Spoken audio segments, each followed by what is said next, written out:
कुछ सीरीज हमने पढ़ी होंगी जिसमें आपने बामर का फॉर्मूला यूज किया होगा, जैसे कि Lyman series, बामर series, Persian, bracket, fund, है ना। ये कुछ सीरीज आपने पढ़ी होंगी। तो बामर ने क्या किया, 1885 में एक फॉर्मूला दिया। उस समय तक क्वांटम मैकेनिक्स का जन्म नहीं हुआ था।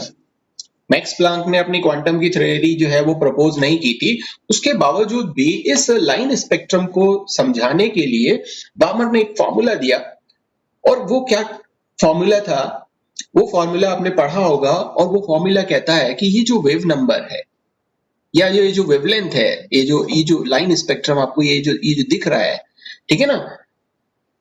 तो ये जो वेव नंबर या वेवलेंथ है, इसका एक रिलेशन उसने या एक फॉर्मूले के फॉर्म में एक रिलेशन दिया, वो था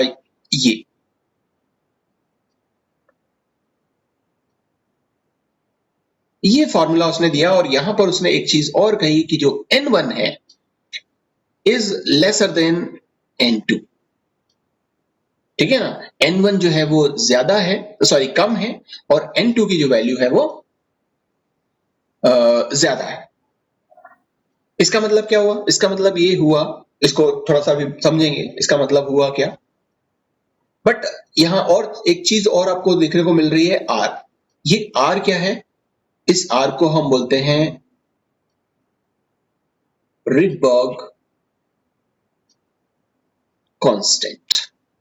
ये r जो है वो एक रिडबर्ग कांस्टेंट है, जिसकी वैल्यू अगर आप देखो तो ये जो वैल्यू कैलकुलेट आप करते हैं तो ये वैल्यू आती है 109678। और अलग अलग सीरीज, अच्छा एक चीज और कि वो सीरीज तो बाद की बात है। पहले जो बामन ने जो फॉर्मूला दिया था वो सिंपली विजिबल रेंज का जो एटॉमिक हाइड्रोजन का जो स्पेक्ट्रम था उसके लिए उन्होंने दिया था।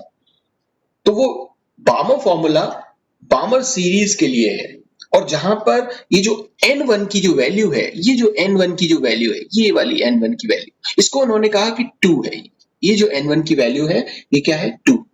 और इसके बेस पर, 2 के बेस पर अगर आप इस वेव नंबर को आप जब निकालते हो बामर सीरीज के लिए, तो ये वैल्यू कुछ इस तरह से आती है r। देन फिर आप इसको करोगे 1/2 स्क्वायर, क्योंकि n1 की वैल्यू बामर के लिए, बामर ने कहा कि n1 की वैल्यू 2 है। देन ये n2 स्क्वायर, और ये जो n2 की वैल्यू है, ये जो n है, ये वैल्यू आपकी हो सकती है क्या? ये वैल्यू हो सकती है 3, 4, 5, 6 एंड सो ऑन, कितनी भी हो सकती है। मींस n2 की वैल्यू जो है वो ज्यादा है, ये n2। आप यहां देखें कि n1 की वैल्यू 2 है और n2 की वैल्यू ज्यादा है। इसका मतलब ये हुआ कि अगर आपके पास में ये न्यूक्लियस है और ये हमारे पास में एक शेल, ये हमारे पास में 2 शेल, और ये हमारे पास में 3 शेल। इसको मैं शेल से दिखा रहा हूं, हालांकि ये शेल से है नहीं, इसको आप दूसरे तरीके से भी समझ सकते हो। बट चलो खैर मैं आपको वैसे बता देता हूं। बेटा ये हमारे पास में एक एनर्जी स्टेट है E1 और ये एनर्जी स्टेट है E2। और ये इलेक्ट्रॉन जो है ये इस E2 से यहां E1 में आकर के गिरता है। तो एनर्जी जो है वो क्या होगी? इमिट होगी। ये मैंने इसको इस तरह से दिखाया कि एनर्जी जो है वो क्या हो रही है? इमिट हो रही है, क्योंकि ये हायर एनर्जी है और ये E1 जो है वो लोअर एनर्जी है। तो जब हायर एनर्जी से लोअर एनर्जी में आता है तो ये एक एमिशन स्पेक्ट्रम हमें देखने को मिलता है, ठीक है। ये एनर्जी इमिट करता हुआ आएगा। लेकिन क्या जरूरी है कि वो E2 से ही E1 में आ सकता है? यहां पर अगर E3 हो तो क्या ये यहां E3 से नहीं आ सकता? आ सकता है, ठीक है ना। क्या ये E4 से नहीं आ सकता? आ सकता है। तो आ रहा है E1 में, कहां से आ रहा है? वो E2 से भी आ सकता है, E3 से आ सकता है, E4 से आ सकता है, या एनर्जी लेवल 5, 6, 7 कहीं से भी आ सकता है। ये वाली जो सीरीज थी इसको हम बोलते हैं लाइमन सीरीज, लाइमन सीरीज। लेकिन अगर हमारे पास में ये अगर E2 हो, ये E1 है, और अगर यहां से E3 से E2 में अगर एनर्जी इमिट करता हुआ कोई इलेक्ट्रॉन आता है, यहां E4 से अगर E2 में आता है, यहां पर माइंड इट, यहां ये जो वैल्यू है ये 2 है, मतलब आपको सेकंड एनर्जी लेवल में आना है अपर एनर्जी लेवल से। तो किसी भी लेवल से आप सेकंड एनर्जी लेवल में जब आते हो तो उसके लिए उन्होंने सीरीज दी थी, अपना ये जो फॉर्मूला था वो दिया था बामर फॉर्मूला। इसलिए इन्होंने यहाँ पर N1 की वैल्यू को क्या रखा था, N1 की वैल्यू को यहाँ पे 2 रखा था, और ये जो N2 की वैल्यू है ये 3, 4, 5, 6 कुछ भी हो सकती है, मतलब कि ये हायर वैल्यू से लोअर जो लेवल है वहां पर एनर्जी इमिट करता हुआ वो जो इलेक्ट्रॉन है वो आ रहा है।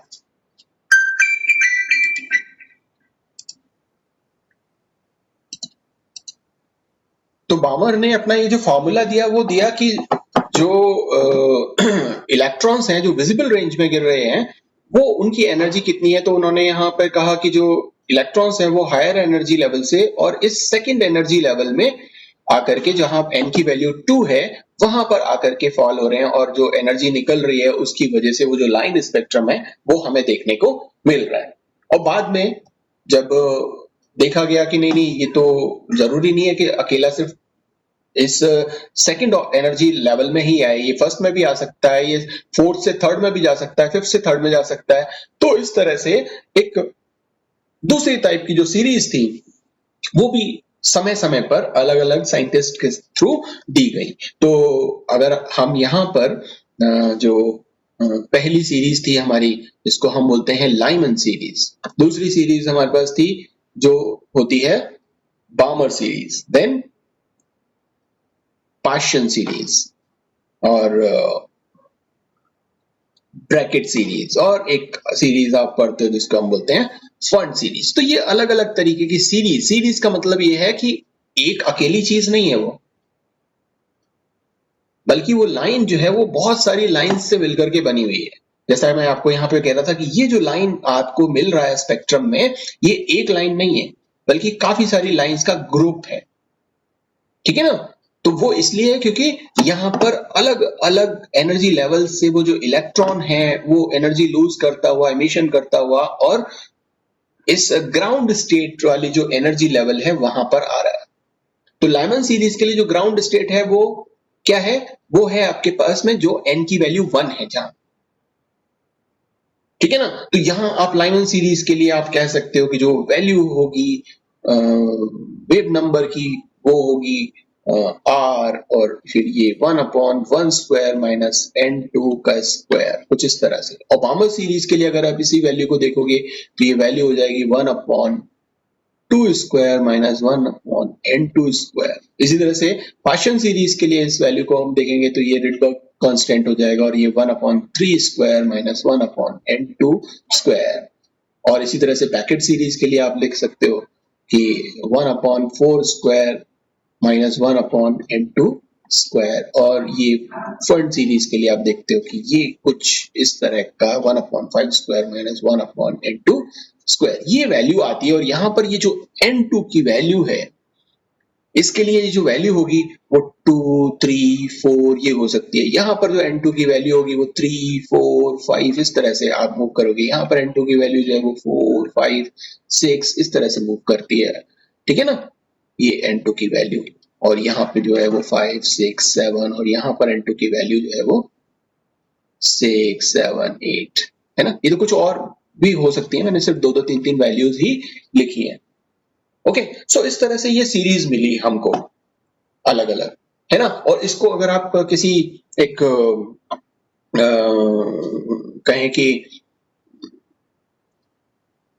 एक किसी एटम के स्ट्रक्चर से समझना चाहते हैं तो कुछ इस तरह से आप समझ सकते हो कि ये हमारे पास में न्यूक्लियस है और ये हमारे पास एक एनर्जी लेवल, ये एक दूसरा लेवल, ये हमारे पास में तीसरा लेवल, और ये फोर्थ लेवल, ये फिफ्थ लेवल। तो अगर यहां से यहां आकर के फॉल होता है, यहां से यहां आके फॉल होता है, यहां से यहां आके फॉल होता है, और यहां से यहां। तो देखो ये जो सीरीज मिल रही है, इसकी वजह से भी एक कोई स्पेक्ट्रम हमें मिलेगा, इसकी वजह से भी हमें एक स्पेक्ट्रम मिले, एक लाइन मिलेगी, इसकी वजह से भी एक लाइन मिलेगी और इसकी वजह से भी एक लाइन मिलेगी। तो ये जितनी भी लाइंस हमें मिलेगी, तो ये ग्रुप ऑफ लाइंस जो हमें मिल रही हैं, और क्योंकि ये n इक्वल्स टू यहाँ 1 है, ये n इक्वल्स टू 2 है, ये n इक्वल्स टू 3 है, ये n इक्वल्स टू 4 चल है, और ये n इक्वल्स टू 5 है, एंड सो ऑन, ऊपर भी हो सकते हैं। तो इसको इसीलिए हम क्या बोलेंगे, ये होगा हमारे पास में लाइमन सीरीज। इस से जितने भी हमें लाइन स्पेक्ट्रम मिलेगा वो लाइमन सीरीज के मिले। और अगर कुछ इस तरह से हो कि यहां से इस में आकर के गिरे, यहां से गिरे और यहां से गिरे, तो इस तरह की जो सीरीज मिलेगी, ये तो मैंने सिर्फ 5 शेल्स बताए, वो आगे भी हो सकते हैं, 6 हो सकता है, 7 हो सकता है। तो ये जहां से भी आगे गिर रहा है, तो आपको बहुत सारी ग्रुप ऑफ लाइंस आपको यहाँ पे देखने को मिलेगी। तो ये जो मिलेगा ये होगा हमारे पास में बामर। और अगर कुछ इस तरह का हो कि ये सेकंड उसमें ना गिर करके ये थर्ड उसमें गिरे, यहां ये यहां से हो सकता है, तो ये होगा हमारे पास में क्या, ये हो गई हमारे पास में पार्शियल सीरीज। और अगर फोर्थ में आकर के गिरती है तो आप यहां पर कह सकते हो कि ये यहां से आके गिर सकता है, ये यहां से आके गिर सकता है, ये यहां से आके गिर सकता है। तो हमें जो मिलती है वो ब्रैकेट सीरीज का मिलता है। और जब यहाँ फिफ्थ में आकर के हम देखेंगे तो ये यहां से हो सकता है, ये यहां से गिर सकता है, ये इस वाले से भी आ सकता है। तो ये जो सीरीज हमें मिलेगी वो फंड सीरीज की। तो इस तरह का कुछ सेटअप हमें यहाँ पर देखने को मिलता है, क्योंकि हाइड्रोजन में सिर्फ एक ही इलेक्ट्रॉन है, तो वहां पे जो भी स्पेक्ट्रल लाइंस मिलेंगी, ठीक है ना, और वो क्यों मिल रही हैं, क्योंकि एक इलेक्ट्रॉन की वजह से तो सिर्फ एक ही लाइन मिलनी चाहिए। ये जो लाइन है वो सिर्फ एक ही लाइन होनी चाहिए थी, लेकिन ये अलग अलग लाइंस क्यों हैं, ये अलग अलग लाइंस क्यों इसलिए हैं क्योंकि यहाँ पर सिर्फ एक ही जगह से इलेक्ट्रॉन अपनी एनर्जी को एमिट करता हुआ एक पर्टिकुलर सिचुएशन में ही नहीं जाता, वो अलग अलग उस सिचुएशन में जा सकता है। दैट इज वाई वो जो एक एक लाइन है वो कई सारी लाइंस का ग्रुप होती है जिनकी एक फिक्स वेवलेंथ होगी, ठीक है ना। तो फिर एक चीज और आप यहां पर देखने को मिलती है कि हर लाइन, ये चाहे वो N2 से N1 तक आए, N3 से N1 तक आए, N4 से N1 तक आए, या N5 से N1 तक आए, या ऊपर N5 से N1 तक कहीं पर भी आ रही है, इनकी एक फिक्स लाइन है। ये इलेक्ट्रॉन कभी भी, मान लीजिए कि यहां से ये आ रहा है, तो ये इलेक्ट्रॉन कभी भी यहां से यहां तक ही आएगा, ये चीज पॉसिबल है, लेकिन ये यहां से यहां बीच में नहीं पहुंचेगा। ऐसा नहीं है वो यहां बीच में रहे, ना इसमें आ रहा है ना इस यहां से चल करके यहां बीच में, ये बीच में नहीं रह सकता, ऐसी सिचुएशन कभी भी नहीं हो सकती। और इसी वजह से आप ये कह सकते हो कि जो दो लाइंस हैं, है ना, कि इन दो लाइंस के बीच की ये जो एनर्जी है ये क्या है, क्वांटाइज्ड है। ये इतनी फिक्स एनर्जी जब इमिट करेगा तभी ये यहां से आ सकता है, या इतनी एनर्जी एब्जॉर्ब करेगा तो ये एक एनर्जी जो है वो उतनी उसको चाहिए होगी जब वो इस ग्राउंड स्टेट से इस एक्साइटेड स्टेट में जाएगा। और जब एक्साइटेड स्टेट से ग्राउंड स्टेट में आएगा तो इतनी एनर्जी उसको निकालनी पड़ेगी, वो यहाँ बीच में नहीं रहेगा। इन बीच में, या ये कह सकते हैं कि दो लाइंस के बीच में वहां पे किसी टाइप का कोई रेडिएशन नहीं मिलता। और अगर ऐसा होता तो आपको एक कॉन्टिन्यूअस स्पेक्ट्रम मिलता, इस तरह का कॉन्टिन्यूअस स्पेक्ट्रम मिलता, ठीक है ना। फिर आपको ये वाला जो स्पेक्ट्रम है वो ऐसा लाइन स्पेक्ट्रम नहीं मिलता कि हमने ये देखा और यहाँ पर अलग अलग लाइंस, ये जो लाइंस मिल रही हैं वो क्यों मिल रही है, क्योंकि यहाँ पर इनके बीच का एक फिक्स गैप है और इलेक्ट्रॉन इन बीच की जगहों पर नहीं रहता। बीच की जगहों पर रहता तो कोई सी भी जगह पॉसिबल थी, वो यहाँ से यहाँ भी आ सकता था, वो यहाँ से यहाँ भी आ सकता था, वो यहाँ से यहाँ भी आ सकता था, वो यहाँ से यहाँ भी आ सकता था। तो फिर ये जो गैप है, ये जो गैप है, ये सारा गैप भर जाता और फिर इस तरह का कॉन्टिन्यूअस स्पेक्ट्रम हमें देखने को मिलता। तो इस तरह से आप यहाँ पे बता सकते हो क्या कि हाइड्रोजन एटम क्यों लाइन स्पेक्ट्रम देता है, कॉन्टिन्यूअस स्पेक्ट्रम नहीं देता, ठीक है। तो यहाँ ये बात प्रूव जो है इस तरीके से वहां पे बामर ने 1885 के अंदर अपना एक जो फॉर्मूला दिया, उस फॉर्मूले के बेस पर, और फिर बाद में बहुत सारे फॉर्मूलेज आए, बहुत सारी सीरीज के, उनसे ये बात प्रूव हो गई। अब इन सब ड्रॉबैक्स को देखते हुए, जो हमें अभी पहले भी हमने देखा था और उसमें हमने लाइन स्पेक्ट्रम को यहाँ पे समझाने की कोशिश की, रुदरफोर्ड का जो मॉडल था, ये तो लाइन स्पेक्ट्रम आ गई, रुदरफोर्ड का मॉडल जो था वो समझाने के लिए कैपेबल नहीं था, बट नील बोर्स ने कुछ और चीजें भी कही। और जब प्लांक की थ्योरी आ गई 1900 में, ये सारी कहानी जो चल रही थी, ये कहानी तो 1900 से पहले की चल रही थी, क्योंकि ये फार्मूला भी जो है हमें 1885 में मिला था।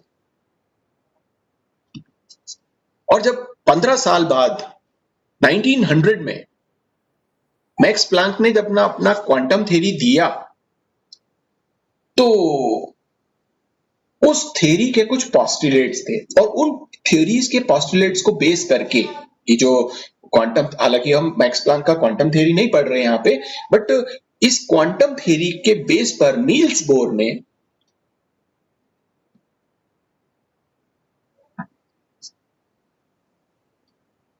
बोर ने क्या किया, एक अपनी थ्योरी प्रपोज की 1913 में। 1913 में ये मतलब 13 साल बाद उन्होंने इन कुछ चीजों को समझाने के लिए मैक्स प्लांक का क्वांटम थ्योरी को यूज किया और अपना एक मॉडल दिया एटम के लिए।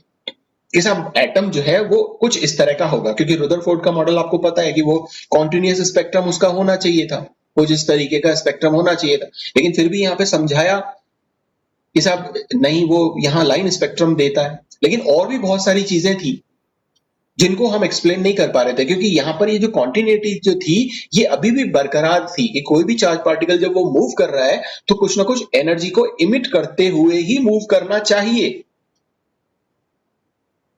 लेकिन ऐसा हो नहीं रहा था। और ये एग्जिस्टेंस जो है इसकी खत्म हो जानी चाहिए, क्योंकि ये यहाँ पर एक पर्टिकुलर समय बाद जब अपनी सारी एनर्जी लूज कर देगा तो इस न्यूक्लियस में जाकर के गिर जाएगा और वो जो एटम है वो कोलैप्स हो जाएगा। बट नील बोर ने 1913 में प्लैंक की थ्योरी को यूज करके और अपनी एक थ्योरी दी, एटॉमिक मॉडल दिया जिसके कुछ पोस्टुलेट्स थे, और उन्होंने उन पोस्टुलेट्स में क्या कहा, अपनी थ्योरी के पोस्टुलेट्स में इन्होंने पहली चीज तो कही कि इलेक्ट्रॉन जो है वो न्यूक्लियस के चारों तरफ कुछ सर्कुलर ऑर्बिट्स में घूमते हैं।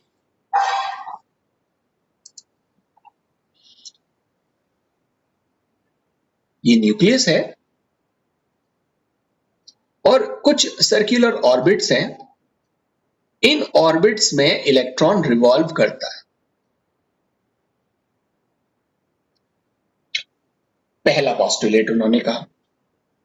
दूसरा पोस्टुलेट उन्होंने कहा कि जो large number of circular orbits हैं ये केवल उन्हीं ऑर्बिट्स में इलेक्ट्रॉन घूमेगा, जैसे कि इन बीच की जगहों पे नहीं घूम रहा, यहां पे नहीं घूम रहा, ठीक है ना, ये जो डॉट डॉट डॉट डॉट मैं दिखा रहा हूं यहां पे नहीं घूम रहा, ये सिर्फ कहां घूम रहा है, ये जो मैंने सॉलिड कंसेंट्रिक ऑर्बिट्स बनाए हैं यहां पर घूम रहा है। तो ये जो बहुत, ये कई सारे ऑर्बिट्स हो सकते हैं, कई सारे हो सकते हैं, इसके चारों तरफ बहुत सारे हो सकते हैं। तो उन्होंने क्या कहा कि ये जो बहुत ज्यादा जो नंबर ऑफ जो सर्कुलर ऑर्बिट्स हैं इनमें से केवल इलेक्ट्रॉन उन्हीं ऑर्बिट्स में घूमेगा जिनकी एनर्जी क्या होगी, फिक्स। जैसे हमने कहा कि अगर उसके पास में 10 जूल्स की एनर्जी होगी तो वो इस ऑर्बिट में रहेगा, और अगर उसके पास में 30 जूल्स की एनर्जी रहेगी तो वो इस सेकंड ऑर्बिट में रहेगा, और अगर उसके पास में मान लीजिए कि 40 जूल्स की एनर्जी रहती है तो वो यहाँ पे इस थर्ड ऑर्बिट में रहेगा। तो उन्होंने कहा कि ये जितने भी ऑर्बिट्स हैं, चाहे वो इसका पहला ऑर्बिट हो, दूसरा ऑर्बिट हो, तीसरा ऑर्बिट, चौथा ऑर्बिट, जितने भी ऑर्बिट्स हैं उन सबकी एनर्जी क्या होती है, फिक्स होती है, क्योंकि क्वांटम थ्योरी वहां प्लांक ने दे दी थी। इस वजह से नील्स बोर ने अपनी वो थ्योरी कही कि ये जो इलेक्ट्रॉन्स है इनकी एक फिक्स्ड एनर्जी होती है, और ये जो ऑर्बिट है इनकी भी एक फिक्स एनर्जी होती है, और इन्हीं एनर्जी ऑर्बिट्स में कोई भी इलेक्ट्रॉन मूव कर सकता है, और इसी को उन्होंने कहा एनर्जी लेवल।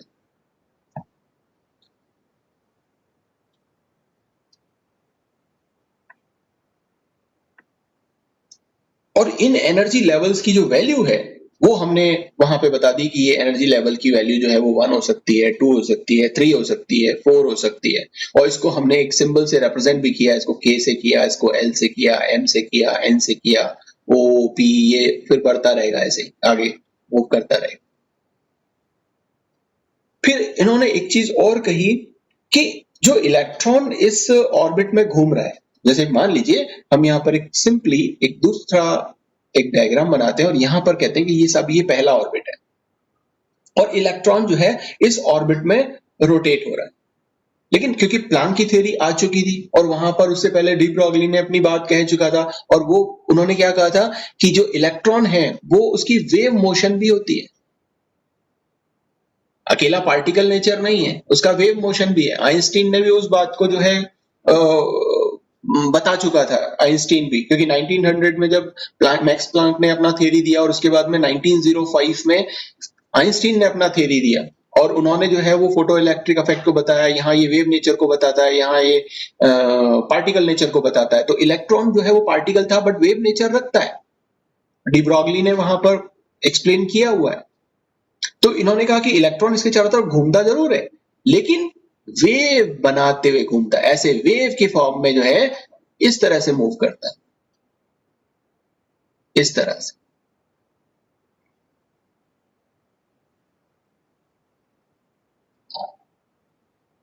इस तरह से घूमता है। और इन्होंने कहा कि इलेक्ट्रॉन केवल उन्हीं ऑर्बिट्स में घूम सकता है जिनका जो एंगुलर मूवमेंट की जो वैल्यू है किसी भी इलेक्ट्रॉन की, एंगुलर मूवमेंट की जो वैल्यू है वो NH/2π, ये वैल्यू अगर होगी एंगुलर मोमेंटम की NH/2π, उन्हीं ऑर्बिट्स में घूमेगा। अगर इससे पता क्या चलता है? इससे पता ये चलता है कि जैसे हम यहां से शुरू हुए थे और वापस हमने यहाँ पे पूरा वेव्स बना दिए, है ना, जितनी भी मल्टीपल वेव्स हैं, ये n क्या है? Number of waves.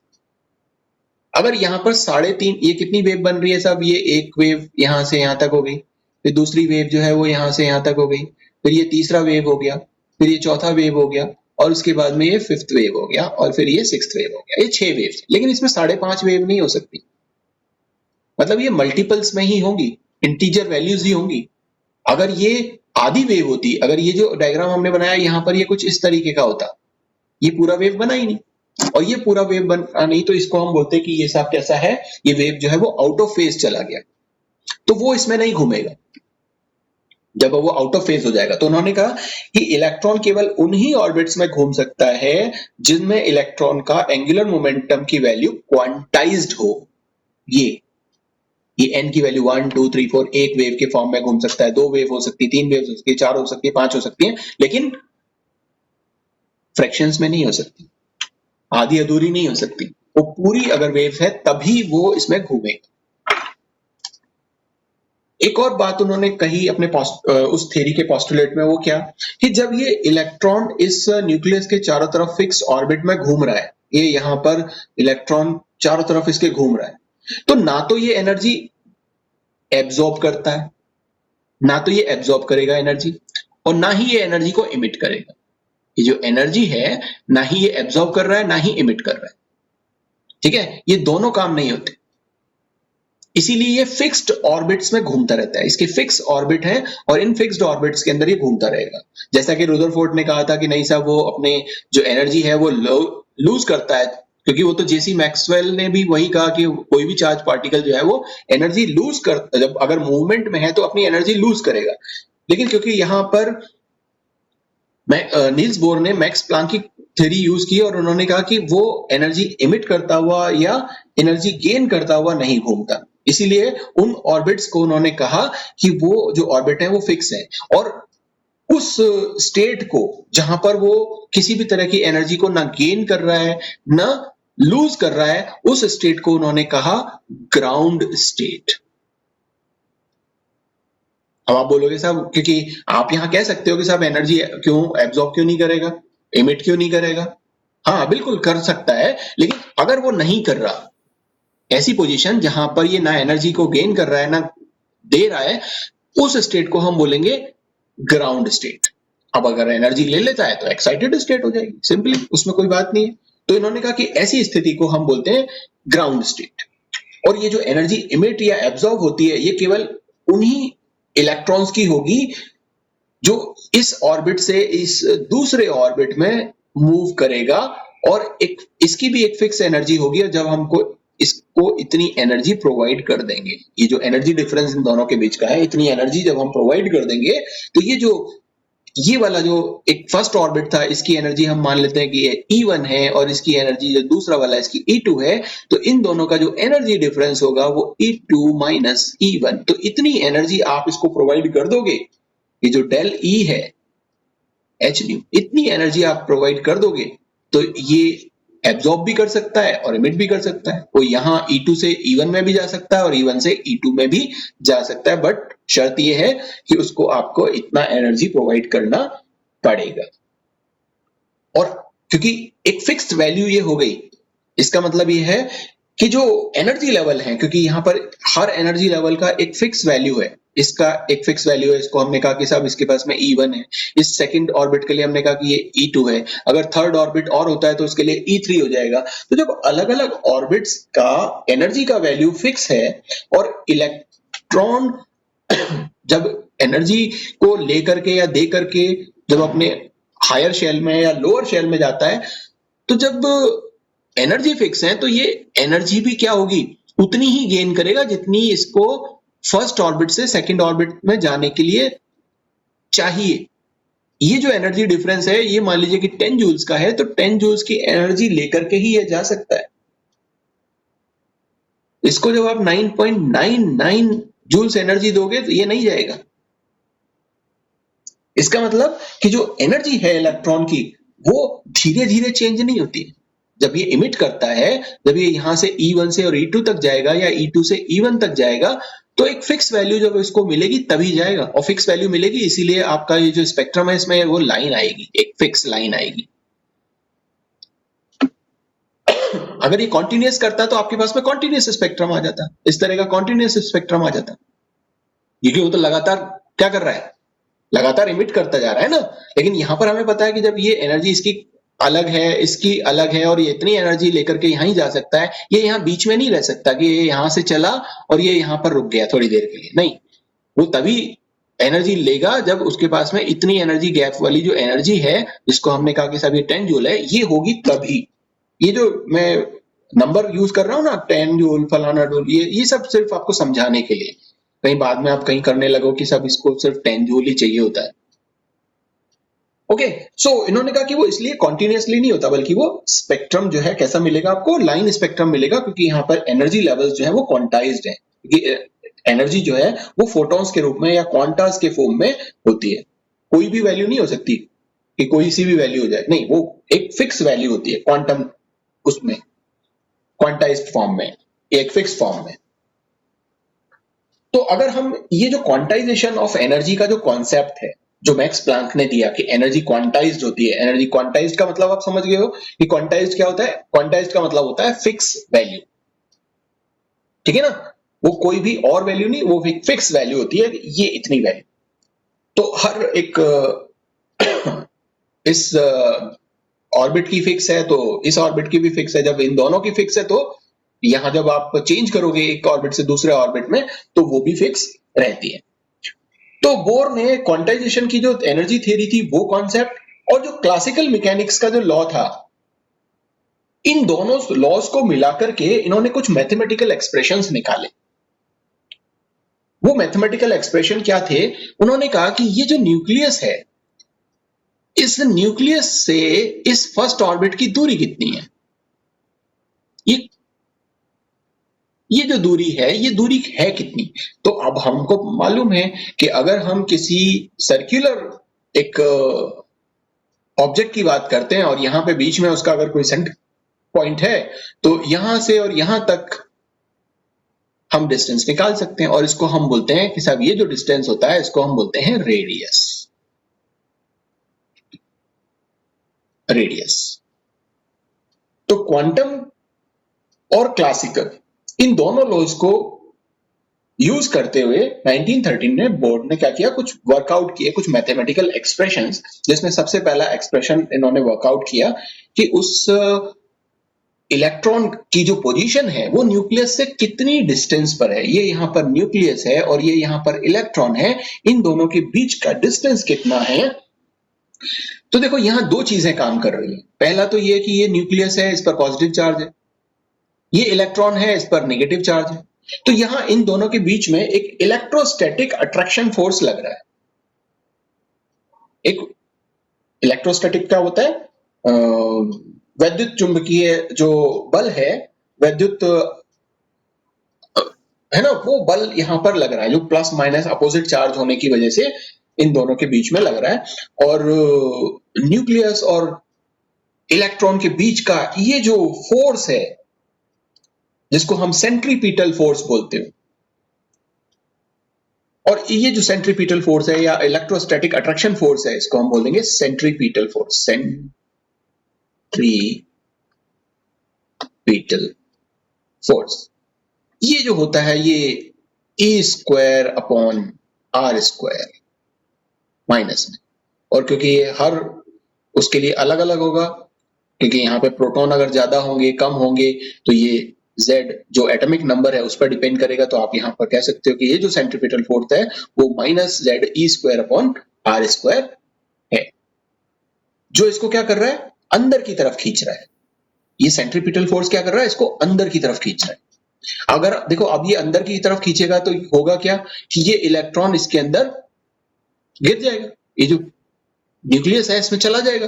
लेकिन ऐसा होता नहीं है, क्योंकि ये घूम भी रहा है, और जब ये घूम रहा है तो इसमें एक और फोर्स काम कर रहा है जिसको हम बोलते हैं सेंट्रीफ्यूगल फोर्स। और वो सेंट्रीफ्यूगल फोर्स क्या करता है, इसको बाहर की तरफ करता है ना, खींचता है। सेंट्रीपिटल फोर्स इसको अंदर की तरफ खींच रहा है इलेक्ट्रॉन को, और सेंट्रीफ्यूगल फोर्स क्या कर रहा है, इसको बाहर की तरफ खींच रहा है। इसको एक और तरीके से समझो, यहां पर हमारे पास में है सन और ये हमारे पास में है अर्थ। अब ये अर्थ बहुत छोटी है और सन बहुत बड़ा है, तो इसका ग्रेविटेशनल पुल जो है वो बहुत ज्यादा है सन का, और ये लगातार इसकी तरफ क्या होनी चाहिए, मूव करनी चाहिए। जो पृथ्वी है वो लगातार इस सन की तरफ जानी चाहिए। लेकिन हमें ये पता है कि जो अर्थ है वो स्टेशनरी नहीं है, वो इस सन के चारों तरफ इस तरह से घूम भी रही है, और घूम रही है तो लगातार इस तरह से बल काम कर रहा है। ये जब घूम के आ रही है तो कुछ इस तरह, इसको जाना चाहिए, फिर डायरेक्शन चेंज होती है, फिर डायरेक्शन चेंज होती है, तो लगातार ये चीज क्या कर रही है, एक फोर्स काम कर रहा है जो इसको बाहर की तरफ कर रहा है। आप इसको ऐसे भी देख सकते हो कि आप एक कंकर लो और उसमें एक धागा बांधो और इसको घुमाओ, तो देखो घुमाओगे तो होगा क्या, ना तो वो जो कंकर है वो धागे से बंधा हुआ है, धागे से बंधा हुआ है इसका मतलब यह है कि उस पर एक अट्रैक्शन फोर्स है, क्योंकि आपने उसको पकड़ा हुआ है। तो वो जो अट्रैक्शन फोर्स है वो इस कंकर को आपकी तरफ खींच रहा है। लेकिन जब आप इसको घुमा रहे हो तो इसके अंदर एक तनाव उत्पन्न हो रहा है जो इसको बाहर की तरफ धकेल रहा है। तो दो तरह के फोर्स काम कर रहे हैं, एक सेंट्रीपिटल फोर्स काम कर रहा है और एक सेंट्रीफ्यूगल फोर्स काम कर रहा है। तो दूसरा फोर्स जो अपोजिंग फोर्स है वो सेंट्रीफ्यूगल फोर्स, जो इसको बाहर की तरफ लेके जा रहा है, वो फोर्स काम कर रहा है, ठीक है ना। और वो होता है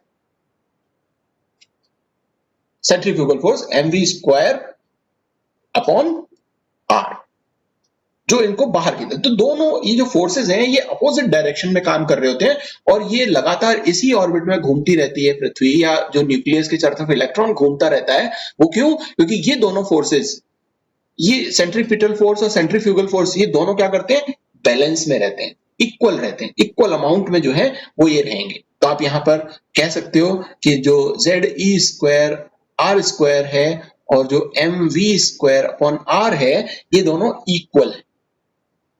तो अगर हम यहां पर वी स्क्वायर की वैल्यू निकाल लें, वी स्क्वायर, तो ये क्या आ जाएगा, इसको आप यहां पर कर सकते हो, इसको कैसे कर लो, चलो क्रॉस मल्टीप्लीकेशन करोगे तो Z E square R equals to M V square R square, और वी स्क्वायर जब आप निकालते हो वी स्क्वायर, तो क्या हो जाएगा, ये हो जाएगा आपके पास में Z E square R upon M R square, और ये आर स्क्वायर का ये जो आर है ये से कट जाएगा, तो ये जो वी स्क्वायर है ये वैल्यू आ जाएगी आपके पास में Z E square upon M are, ठीक है ना। ये एक वैल्यू आई, और हमें पता है कि कौन से ऑर्बिट्स में घूम सकता है, जिसके लिए एंगुलर मोमेंटम की जो वैल्यू है, एमवीआर की जो वैल्यू है, एमवीआर की जो वैल्यू है वो क्या होनी चाहिए, एन एच अपॉन 2 पाई होनी चाहिए, तभी घूम सकता है, ये हमको मालूम है। ये इस बात को बोर ने अपने पोस्टुलेट में कहा ही था, केवल उन्हीं ऑर्बिट्स में घूम सकता है। तो अगर ये वैल्यू हम ले लें और यहां पर अगर हम v की वैल्यू निकालें, तो ये v की वैल्यू क्या हो जाएगी, ये m और ये r जो है वो यहां नीचे आ जाएगा, ठीक है ना। तो ये हम कह सकते हैं कि ये जो v है equals to N H upon 2 pi M R. और अगर आप इसका स्क्वायर कर दो तो स्क्वायर कर देंगे तो ये स्क्वायर हो जाएगा, ये स्क्वायर हो जाएगा, ये स्क्वायर हो जाएगा, ये 4 आ जाएगा, 2 का स्क्वायर 4 हो जाएगा, ये पाई स्क्वायर एम स्क्वायर और आर स्क्वायर। तो वी स्क्वायर की वैल्यू ये आ गई हमारे पास। हमारे पास वी स्क्वायर की वैल्यू ये भी थी और हमारे पास में वी स्क्वायर की वैल्यू ये भी थी। तो ये दोनों वैल्यूज को क्या कर दो, आप कंपेयर कर दो या इक्वेट कर दो। तो जो वैल्यू आएगी वो क्या आएगी, वो वैल्यू आएगी आपके पास में Z E square upon M are, यहां से ले लिया हमने। और ये जो वैल्यू है वी स्क्वायर की वो ये भी है, N square H square upon 4 pi square M square R square. ये वैल्यू जो है वो हमारे पास यहाँ पे आ गई। नाउ हमें निकालना है डिस्टेंस कितना है। हम यहाँ डिस्टेंस निकालना चाह रहे हैं, रेडियस, ये यहां से कितना डिस्टेंस रखता है, ठीक है ना, ये जो रेडियस है वो कितना है। तो इसको जब आप करते हो फर्दर,